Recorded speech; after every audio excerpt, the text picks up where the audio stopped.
Tapos, dako tayo sa may laman loob. Transformer. Yeah. Ayan, zoom in natin para mas makita. Supply nito. Ayan, mag-focus.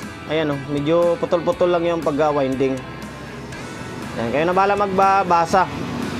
Pero pinakamataas niya kung ano yun, 88, 44, 0, 44, 88.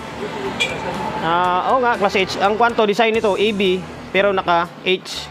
Kasi meron siyang stepper. Yan siguro yung ibig sabihin ng class ABH.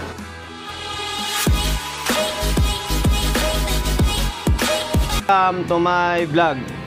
Yun, Sunday morning, 7:45 ng umaga. Nauna pa si Meg dito eh. Kasama ka na sa video, pwede? Ano, kababayan ko rin to. Ayan o. So okay ko na to eh. Ang layo-layo ng Paso de Blas papuntang Quezon City, papuntang Sauyo eh. Dumadayo pa rito eh. Nauna pa siya nagbukas dito ng shop ko. Pagdating ko eh dito, nag-aantay na siya. Yun, nagdala ng unit na Crown na MK600 power amplifier. Angas ng forma ng Crown talaga. Ipis lang, Tuario. Ayan. Bali, anong issue nito, Meg? Sa bulyong lang sa ano? Ay, mukhan. Control. Eh, problema na yung control. Ilang taon na ba sa'yo ito, Meg? 2 years na yan. 2 years. After 2 years, parang may napapansin. Hindi naman siya totaling sirang-sira. Kumbaga, may napapansin lang siya na medyo kakaiba yung control na niya kaysa dati. Kaya dinala rito sa akin, ipapagawa ito. As usual, alam niyo naman ako eh. Pag merong bagong unit or bagong pumapasok dito sa akin sa may shop, lalo na pag ramp, na hindi ko pa nagawa ng content, eh, alam niyo na yun. Unang video, review muna yan. Review muna and then saka siya i-re-repair. Ngayon, re-review natin. Tatanggalin ko lang yung takip pala muna. Stay tuned lang muna kayo. Input ng pinaka-input. Tapos ito yung saan yung link niya. Ito. Pag ganun pala siya. Ito yung magkapares. Input, link, input, link. Yan. Tapos sa output naman, ito, same sa iba. Speak on, hindi naka-binding post. Yan. In terms sa mga switch naman, halos pares lang din sa iba. Precision lang na iba. Parallel, mode, and then bridge. Tapos sa sensitivity niya, ang baba pa nga ng bigay ni Mig, 7.77 lang. Ay, yung pinakbaba yan, Meg. Ang ganda, mga 1 volt. Lagay natin sa 1 volt. Ayan. Ayan. Yung pala ako na mataas. Akala ko yun ang pinakataas. Hindi. 1.77 lang yun eh. Wala pang 1 volt yun. Ito yung mataas, pinakmataas siya, 1.44. Yan. Balik tayo dito. Dalawang fan, meron lang siyang apat na fan. Angas Ayun, hindi siya katulad, hindi talaga tinipid siya. 4 na fan. Ito. Kung iba lang to, 2 lang yung fan nito. Sabihin nyo todo puri naman tayo sa Crown. Yan yung katotohanan eh. Yan nakalagay dito 4 eh. Yung iba naman talaga, dalawa lang. Kahit yung iba nga, kahit mahaba, 2 lang yung fan eh. Sabihin na lang natin malakas yun. Oo nga, malakas kasi nilagyan ng malakas dahil 2 lang. Pero ito, malakas na nga. Pero ginawang 4 pa rin. Ayan. Tingnan mo yung back panel niya. Ang liit lang liit lang ng back panel niya. Yung pyesa. Ito lang. Mga ilang kwanto, Meg?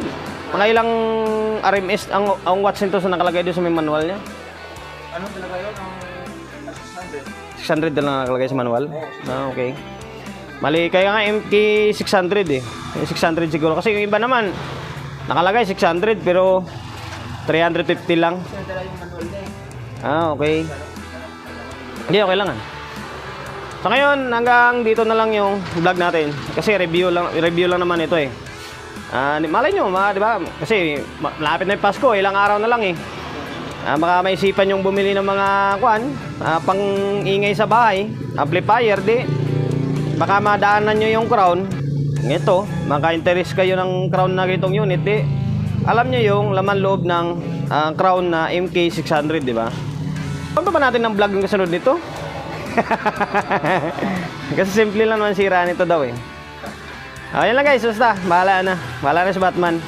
Sa mga gusto magpa-repair along sa Uyo, Quezon City, by next week siguro, baka hindi na ako nagtatanggap ng gawa sa galing labas. Kasi kuwan na, magsi-second week na ng kuwan. Sabi ko nga hanggang November lang sana By next week, baka hindi na talaga ako magtatanggap ng gawa na galing labas. Kasi hindi ko nakakayanin talaga yan.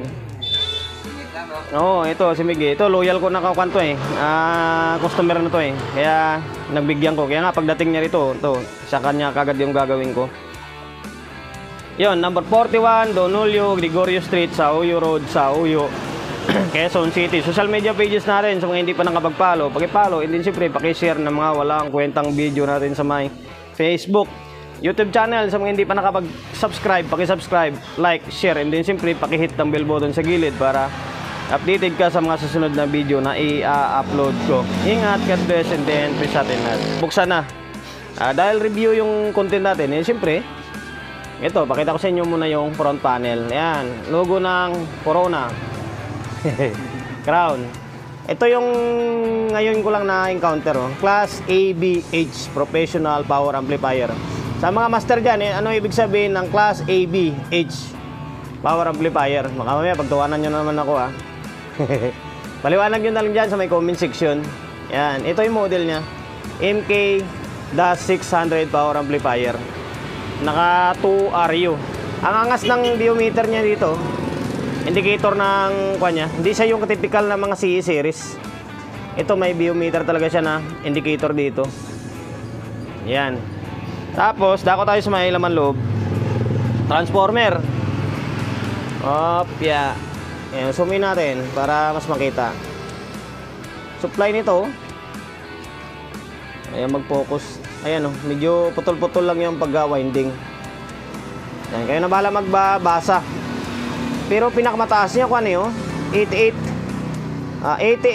44 0 44 88. Oo nga, class H. Ang kwanto design nito AB pero naka H kasi meron siyang stepper. Yan siguro yung ibig sabihin ng class ABH. Class AB pwede naman talaga gawing class H yan Lalagyan lang naman ng stepper yan Yan, kaya doble yung kanya, supply niya. Tapos naka-dual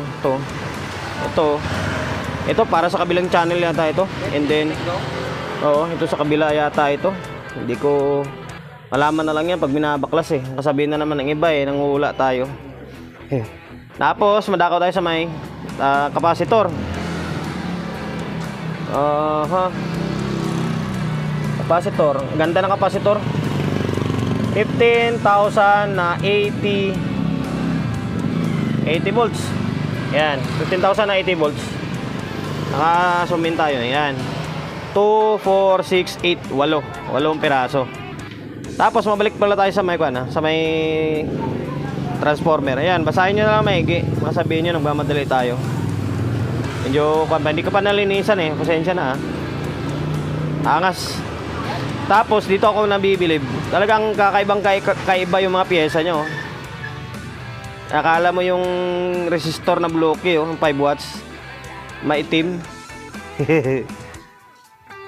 Tapos ang ginamit na output is NGW 03, 02, and then 0281 yata yan. Okay, 0281. Baka magkamali tayo.